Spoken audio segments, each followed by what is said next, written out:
Hey you guys, welcome back to Plastic Fantastic Climbing, and today we are reviewing the new Evolv X1s. With us today we have Georgia, Ed, and Derick. And we've all been in the shoes for about a month and 2 weeks, and I guess we have a lot to say. So just to front load the video if you guys are watching, these are Evolv's new sensitive shoes selling at the price point of $140, and all of us have been in them, and I guess the question is, are they sensitive? Yes. Georgia? Yeah, yes. They're not as sensitive as like the 510 teams though. Ed? That is a true statement. It is a very soft shoe, definitely way more sensitive than the Evolv Acro. I agree. I totally agree. Yeah. And I climbed, I don't really climb in a sensitive shoe. So this is really sensitive for me.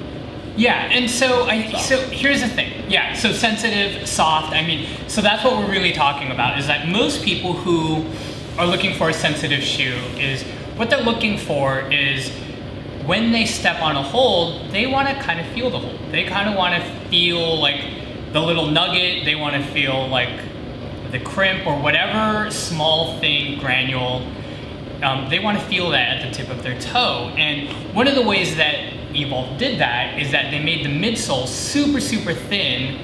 And I think this is actually where they got it wrong, is because you don't think they're very sensitive as other shoes, is that they use the outsole, which is consistent within all their shoes, and that's at like 4.2 millimeters. Yeah. So the midsole is thin, which makes it sensitive, but the regular outsole is pretty normal, which makes me feel like I think you need to break them in.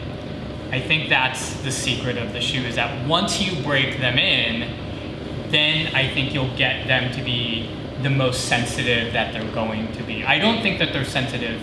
No, they're more sensitive than the rest of the lineup. Totally.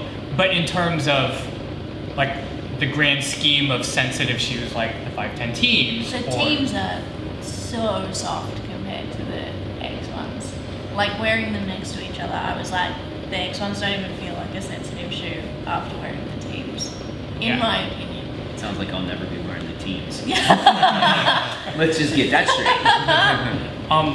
But I think that's the thing, is like for most people who are looking for a sensitive shoe, is do you go with an X1? So I think like since we talked about the sensitive thing, let's just start off with just our general opinions. Like when you guys first put them on, what was your guys' break-in period? Like how long did you need to wear them to break them in? Well, let's get the facts straight that it took me 3 to 4 minutes just to get the shoe on because it hurt going in. Like I had to adjust my toes several times. Like the back end strand, wherever they're calling the rubber anchor point or whatever, is really tight and thick. So there was really no give into that shoe getting into it. Like I had to pull and shove and tweak, and just it took me a little bit to get in the shoe. And then once my foot got into the shoe, I immediately had to rip it off because my toes weren't positioned right in it, and I was getting some curl underneath, and it was just agony. Okay, so I guess the next question is, did you get the right sizing? I did, because now after it's broken in a little bit, it fits perfectly. And once I do get it on my foot, even though I'm struggling to still get on my foot, I can be in it. I don't have to rip it off my feet right away. So I definitely got the right sizing. It needs to be snug. It needs to fit tight. But it's a little tough to get on, for sure. Okay. Yeah, first impressions, they're an extremely tight and narrow shoe. Yeah.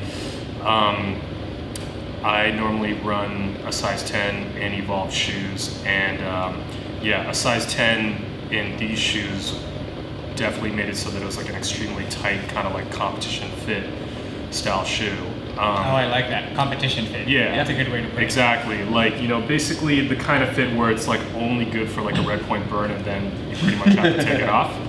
I actually ended up using a shoe stretcher to stretch these out, and after I've used a shoe stretcher a bunch, they fit way better.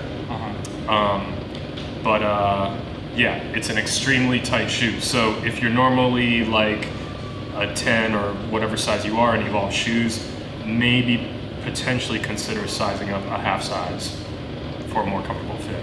I wouldn't go much more and than that's that. what I did.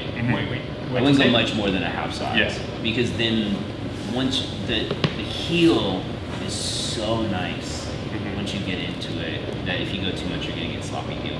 Okay. So I did what you did. I upsized by a half. Yeah, me too. You did too? Yeah, half size up. No, I You did. no. You're special. And I'm suffering. I did not either. I just used a shoe stretcher, and yeah, now I'm all good. Now you're all good. Nice. All right. That's one way to Georgia? solve it. Yeah. Yeah, I had a similar experience to Derick. Just super painful. I could get mine on, which is how I knew that they were the right size. I wasn't like struggling with it, and even now they go on really easily, but they were super painful to start with. I've been wearing them for like 5 weeks and they're still not comfortable at all.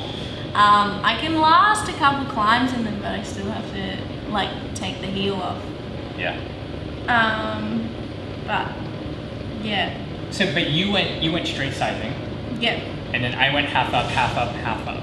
You Oh no, went you normal didn't go half half up. up. I stayed Yeah. at a 10 Yeah. but used a shoe stretcher. Yeah. But I probably could have gone up a half size. Yeah, I went a half size up just based off of what Evolv told us, and so just to be safe, that I was like, screw it. I mean, Yeah. I've got baby feet. Like, I don't like to be in a lot of pain. Yeah. So I already knew it was gonna be a struggle. So, I have the same feeling that all of you guys had, which is they're not instantly when you get them. I feel like they're like the old style shoe where you really do need to break them in. Yeah. So once I got them, like I would instantly get like 2 climbs out of them, and then I'd take them off, and then I'd put them on, and then take them off, put them on, take them off. Now, like 5 weeks in, I'm like, I think I found the sweet spot for the shoe. Like I feel like I put them on and I'm like, okay, this feels right in terms of like fit and comfort. They feel super snug on top. My toes are doing what my toes are doing. My heel is cupped in the way it should cup in. But I am, even at 5 weeks in, I'm not getting the sensitivity that I thought I would get out of the shoe. No, very well knowing that they are supposed to be Evolv's sensitive shoe. And I think that they are. I think when I compare them to like the Agros or the Oracles or whatever, I feel like they are, out of like the Evolv lineup, they're most sensitive. But if you're going to compare them to a 5'10" If team, I was going to compare them to a team, you know what for sure they are not as sensitive as a team. But in terms, that's also a very specific kind of like one of a kind of shoe. Yeah. That's I agree. an elite, sensitive, calm shoe. But I do feel like they're like my high ankles. So I feel like in terms of sensitivity, if you're coming from like a high angle, I think the X1s are gonna feel the same. But also the high angles are stiff. Like they're not meant to be a 5'10" team where they're supposed to be sensitive. Right. But they are as sensitive as like a high angle. Yeah. So, and I love these. As you guys know, this is like my 3rd favorite shoe that I love to wear is the 5'10" high ankles. Favorite, like top 3 shoe easily. I did think the shoe with all the, I mean, it's not negative, but it's constructive criticism on the fit and the sensitivity of the shoe. I do think the shoe performed really well though. Once you finally get it on, it gets warmed up to your foot. I think the grip on it is great. I mean, the toe is fantastic. I wasn't losing anything. Yeah, no, I wasn't not either you. though. Yeah, I mean, it was fantastic. I'm definitely not warming up in the shoe, and I'm using it very specifically. We need like a project shoe, project shoe, cave shoe, like stuff that I'm gonna need to dig my toe in, or I'm gonna need a really sensitive movement on my foot If I'm just doing slab stuff, I ain't in it. Yeah. I'll tell you that. Yeah, for sure. I'm not either. All right, so in terms for like a consumer out there, it hits $140.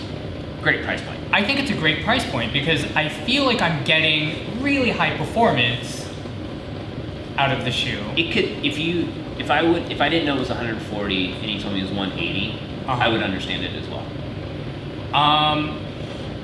As a consumer, or yeah, as a consumer. As a consumer, like for somebody who hasn't done a lot of homework, but when you, I don't know, like it's our job to do some kind of homework, right? Totally. Just so we can share that what we learned with you guys. At $140, I feel like they are, in terms of like the technology that goes into the shoe, definitely $140. In terms of performance, I feel it delivers as high as any of the other shoes that I've tried, but I think I would spend more money. I'll be honest. Like if I was going to spend $140, I would easily spend the $165 for the Agros, the $175 for the Oracles. I would spend how much? The teams are $175. I would easily spend that price if I was going to spend that, because each of those shoes are more comfortable to me than the X1s. Yeah, I mean, it's definitely a performance shoe, so, and that's what I was saying, is like that price point is really nice for a performance shoe, because normally when you go into that performance, that nice soft feel shoe, and they're angling for that, it's the 160, 180 realm, you know? So for a 140 price point, here it gives an opportunity to somebody who doesn't want to spend that 160, 180 to have a high performance shoe. Yeah. And to me, this is kind of like it's kind of like a specialty shoe in the quiver. You know, like I look at it as more like a red point shoe. It might just be because mine's so tight. But yeah, that's kind of what I look to it as. Like when I first got it, the first thing it reminded me of was the Mad Rock Shark. Like stylistically, it's essentially like a very tight, lightweight slipper shoe with a Velcro strap on it. That's kind of what the Mad Rock Shark is. The only difference is like the Mad Rock Shark is like a little bit more downturned with like the kind of like little moose knuckle, and this is like slightly more of like maybe like a flatter shoe, you know? But yeah, to me this would not be like the shoe that I climb in every single day on the daily. I'm also the kind of guy where like I climb a lot, so I'm looking for a more durable shoe. So the Agro is kind of my go-to shoe because it has so much rubber. But you know, if weight is, you know, something that you're concerned about, you like to feel light on your feet, like this is an extremely light shoe. I mean, 8 ounces and these are 10. Yeah, right. And it also, you know, the rubber is like very, very soft, so the feel of it is very specific. Also, the way that the toe box is shaped, it kind of forces you to pronounce your big toe. So if those are kind of like all things that you want in a shoe, then this is great, you know. Yeah, I still think it's an awesome shoe. I don't think it would be my everyday shoe. No. Okay, so I don't think they've built it to be an everyday shoe. I really don't. But you know, the thing is like you can't compare. Like I think this shoe definitely stands out in the Evolv lineup. Because when you look at like the Agro, like the break-in period was nice with it, but it was still a comfortable booty shoe. And then you've got the Oracle, which was hands down one of the most comfortable shoes that has any climbing shoe I've ever put my foot in. So I'll venture to say probably the most comfortable climbing shoe on the market today. So, and Evolv goes that way. It's a very consumer, high-end product. You know, it's accessible by all. This shoe, I think, needs to be very specified. I think a very specific consumer team person is definitely going to go after this shoe, whereas everything else in that lineup is very open to a multitude of climbers. Georgia? Well, the first time I saw them, I thought they looked like the Butora Nashes. I was like, holy shit, this is the same shoe. Looks wise, I haven't tried them on because their Butora Nashes are leather, but like from what they look like and what I've heard, I think they're a very similar shoe. Very similar look. I actually have the Boutoir and Arches, and actually like this is I think looks wise it's very similar, but the rubber, like It's the different? Boutoir and Arches is like an extremely stiff shoe. Okay. It's like extremely stiff. This is like the polar opposite in feel to that. Yeah. Mm-hmm. Yeah, I've never tried them on. Yeah. I just looked at them and was like, whoa. Performance-wise though, they work really well. Everything sticks exactly how you want it to stick, and like heel hooks are comfortable, toe hooks, like everything works exactly how you want it to. Okay, so to move this along, if you were a climber and you were looking at, let's say, a line, let's say you're at REI or you're at some climbing store, and the lineup was there, and you saw these for 140. What? 100% on price point or 100% on looking at it plus price point? Just your yeah. So like As- looking at it and like price point, you're like, oh, these are 140 bucks. Mm-hmm. So, you know, like, because the thing that we always do is that we go, these are 140, these are 165. Totally. Like, do I pay the 25? Do I not pay the 25? Do I pay the 30 to go up to this? Because in truth, like, I look at like all the lineups. So like the high angles are 175. To go from a high angle to, I'm sorry, the high angles are 165. Right. The teams are 175. And then if you actually want like a sensitive shoe from 510, you go to the XV1s, the 16s. Yeah. Right? So do you pay like the extra, like if you want a sensitive shoe, do you pay the 140 or do you pay the other price points? Because like the Geniuses are 195 from La Sportiva. Yeah. And then that is their sensitive shoe. Yeah. Do you pay the 195 or do you go and you're like, let me break these in for a month and a half Well, I or think a that's- month or whatever, however long it takes you to break them in and pay the 140? Well, I mean that's a hard question, because if you're looking at just as price point, I think people are going to see the 140 and grab that shoe because it's a 140. Well, that's like the Price- opposite of me. I'd go, what's wrong with it? Well- Why is it cheaper? Well, I think that's where knowledge comes in, and I think that's where you battle by looking at a string of shoes. It's Yeah. like if you look 100% at the dollar price point, somebody's looking to not spend 160, 180, whatever, they might grab the shoe, but are they ready for this shoe? Do they want this shoe? Is this the shoe for them? That's a big question. Whereas like it would be better for them to grab potentially the Oracle at that price point 165, because it's 175. such an all-around Yeah. shoe, and you're gonna get so much out of that.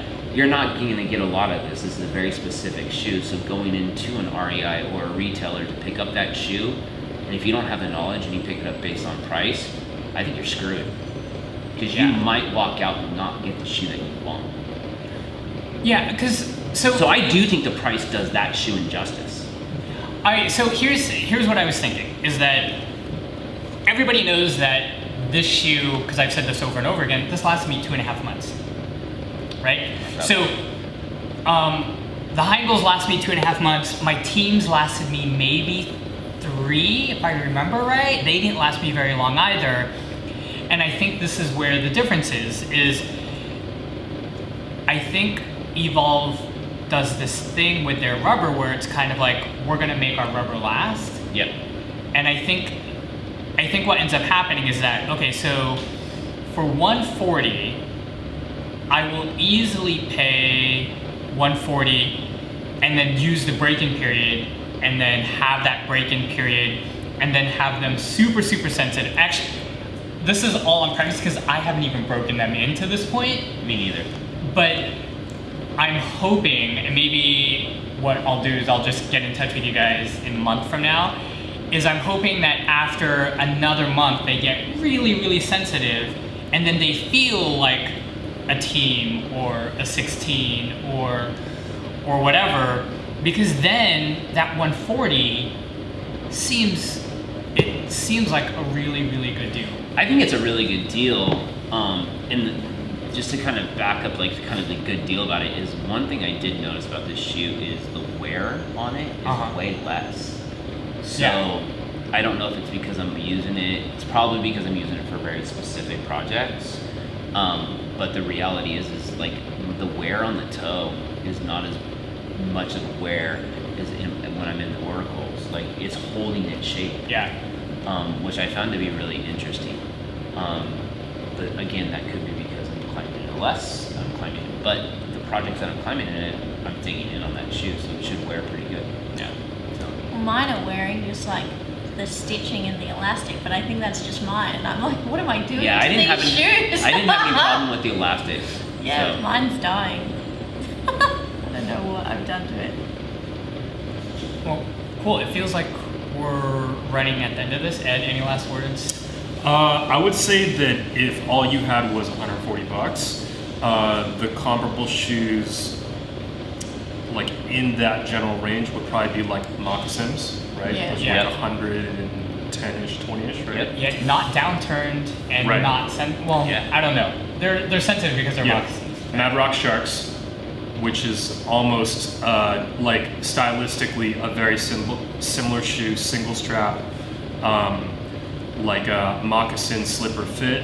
Yeah. But you know the shape is different. So I would say that like within that range of kind of like the 160 and less price point shoes, I think if all you had to spend was $140, I would say that you would get some good value out of this shoe. For me personally, just the type of climber I am, I always look for comfort and durability first, so I'm more of an Evolv Aggro kind of guy just because there's so much rubber on it. Yeah. But if all you had was $140, I could definitely recommend this shoe. And if you're also patient with the break-in time. Or if you just buy the right size, then you're good. Then you don't have to do the break-in time. So I think you're gonna have to do it no matter what size. Yeah. You're gonna have to do a break in no matter. unless you have a very narrow that's foot. true. Unless you have a narrow foot. Again, I think this shoe is very specific. Mhm. I think it's not for the all-around climber. It's not for the beginner. I don't think it's. I think a beginner will put that shoe on and rip it off and run the other direction Yeah. and never want to put another shoe on again. I think you have to be knowledgeable about it. But with that 140 price tag, I think it's perfect. It's definitely good. It's definitely not a Shaman 2. Like when I look at Evolv, it's like the Shaman 2 is like the perfect balance between being cozy and comfortable and being high performance. Totally. You know what I mean? I think with the Oracle, they took that to the next level. And this is definitely like a very specific kind of shoe. Yeah. But once again, if money is a concern, if you can't pay up into kind of like the 160, 180 range plus tax as well too. Yeah. Then I could definitely recommend this shoe. I completely agree with you 100%. Yeah. If you're looking for a sensitive shoe and you don't want to go that high, this is the shoe for you. Yeah. For sure. Because again, like 140 versus $30 to $40 more. Totally. Which makes a difference. Yeah. And after tax. And after tax, yeah. Sure. Georgia, anything? No, I think Nope. everything is covered. Okay. All right, you guys. Definitely subscribe, follow, like, comment, ask questions. We're all here for you guys. And thanks again for watching. Bye, you guys.